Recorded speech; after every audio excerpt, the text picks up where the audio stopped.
মালিক, তোমার কাছে না চাইলে চাইবো তো চাইবো কার কাছে মওলা? তুমি না দিলে তো আমাকে দেওয়ার মতো কেউ নাই মওলা।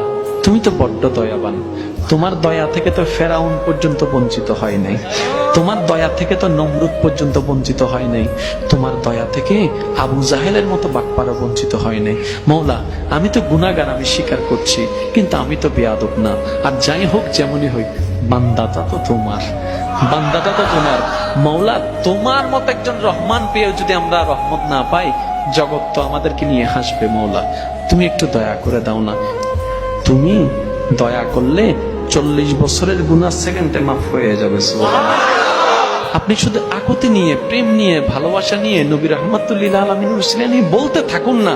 এবার একটু কল্পনা করে দেখুন, এই অভ্যাসটা যদি আপনি সারা জীবনে মরণের আগ পর্যন্ত 100 বার করার সুযোগ পান, এই 100 বার করার ভিতরে যদি একবার কবুল হয়ে যায়, করেছেন 100 বার, কবুল হয়েছে একবার, এই একবারই যথেষ্ট, বলেন না সুবহানাল্লাহ।